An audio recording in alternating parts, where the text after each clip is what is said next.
مسئلے بیان ہو رہے تھے، آج بھی چونکہ اسی سے آگے بیان کیے جا رہے ہیں مسئلے، انشاءاللہ وہ جو 2-3 مسئلے ہیں وہ اس میں بیان کرتے تھے۔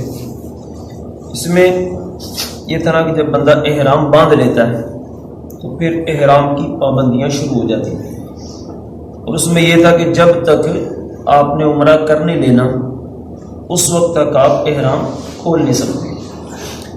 اب جیسے کل ایک مسئلہ بیان کیا کہ ایک بندے نے احرام باندھ لیا، اب جا ہی نہیں سکا بیچارہ، تب اس کے احرام کھولنے کا کیا طریقہ ہے؟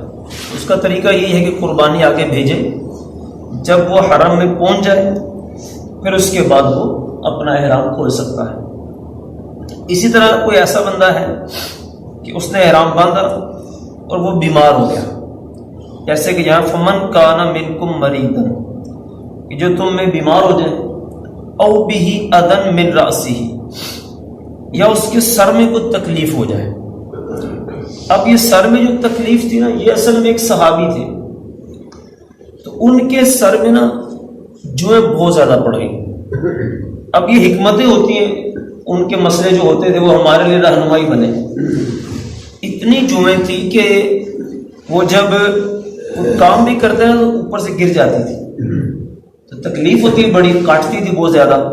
تو یہ حضور کی بارگاہ میں حاضر ہوئے، کیا کریں؟ تو سرکار صلی اللہ تعالیٰ علیہ وسلم نے پھر ان کو فرمایا کہ آپ جو ہے نا سر منڈوا لیں اور اس کا اتنا فدیہ ادا کر لیں۔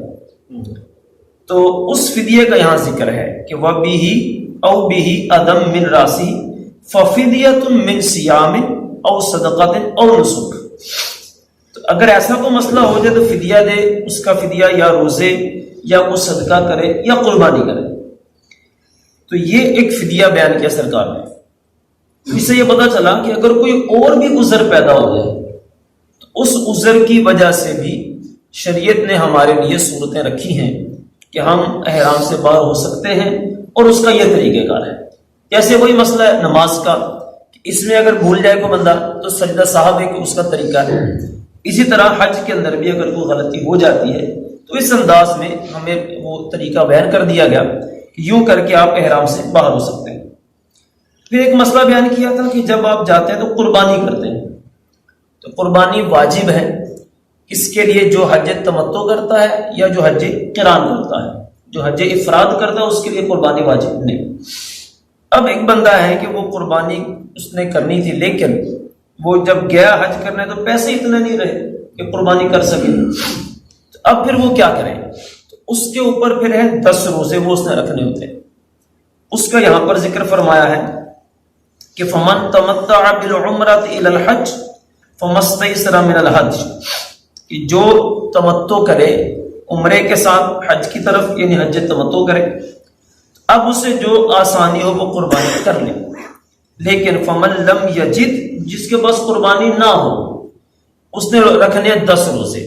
کس طرح رکھنے ہیں؟ فصیام 3 ایام فی الحج، اس میں سے 3 روزے اس نے حج کے دنوں میں ہی رکھنے، اور وسبعۃ اذا رجعتم، اور 7 روزے واپس گھر میں آ کے رکھنے ہیں۔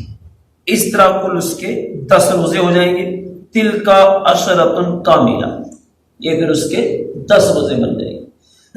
تو یہ اس طرح پر اس نے روزے رکھنے ہوتے ہیں۔ اب اس کے بعد حج کے مہینوں کا ذکر کیا کہ الحج اشہر معلومات، حج کے کچھ مخصوص مہینے، وہ حج کے مہینے شروع ہو جاتے ہیں شوال سے لے کر شوال، ذیقعد اور ذی الحج۔ ذی الحج کے مکمل نہیں، شروع کے کچھ دن 10 دن، تو ان میں بندے نے حج کرنا ہوتا ہے۔ حج ایک ایسی عبادت ہے کہ جو صرف اور صرف مکہ المکرمہ ہی میں ہو سکتی ہے۔ باقی نماز ہے، روزے ہیں، ذکر و اذکار ہے، مطلب ہر طرح کی عبادت دنیا میں ہر جگہ ہو سکتی ہے، لیکن حج وہ عبادت ہے جو کہ مکے ہی میں ہوگی، اس کے علاوہ کہیں نہیں ہوگی، اور اس کے وہ مخصوص دن ہیں، ان دنوں میں ہی ہوگی۔ اسی لوگ کہتے ہیں جب آپ حج کرنے جائیں یا عمرہ کرنے جائیں تو وہاں بجائے اس کے کہ آپ زیادہ نفل پڑھیں یا آپ زیادہ ذکر و اذکار کریں، بہتر ہے کہ وہاں زیادہ طواف کریں، کیونکہ طواف وہ عبادت ہے کہ جو آپ صرف وہاں کر سکتے ہیں۔ باقی ہر طرح کی عبادت دنیا کی ہر جگہ میں آپ کر سکتے ہیں، اس لیے وہاں پر اس کو کرنا چاہیے۔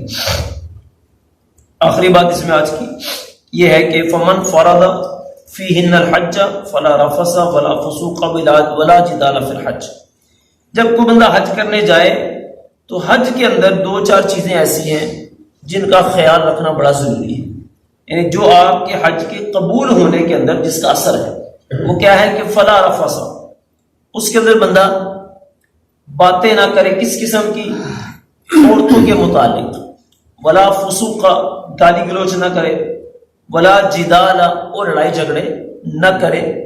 تو یہ ایک نشانی بھی بیان کی ہے احادیث کے اندر کہ جو اس طرح کی باتیں حج میں نہ کرے تو یہ نشانی ہے کہ اللہ اس کے حج کو قبول فرمائے گا۔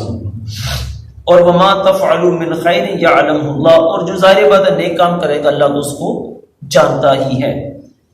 پھر آخری بات وَتَزَوَّدُوا فَإِنَّ خَيْرَ الزَّادِ التَّقْوَىٰ، ایک اور چیز ہوتی ہے جب بھی سفر کریں آپ تو سفر میں کچھ نہ کچھ ہمیں کیا کرنا پڑتا ہے، زادِ راہ لے کے جاتے ہیں نا، سفر کا یعنی کھانا پینا، تو حج ظاہر بات ہے لمبا سفر ہوتا ہے تو اس کے لیے بھی کچھ نہ کچھ بندے کو ساتھ لے کر جانا چاہیے۔ یہ نہیں ہونا چاہیے کہ جناب ٹھیک ہے اتنے جا کے دیکھا کہ کی ہوتا ہے، تو پھر کیا ہوتا ہے، پھر مانگنا پڑتا ہے، تو پھر مانگنے سے بہتر ہے بندہ کچھ نہ کچھ ساتھ لے کر جائے۔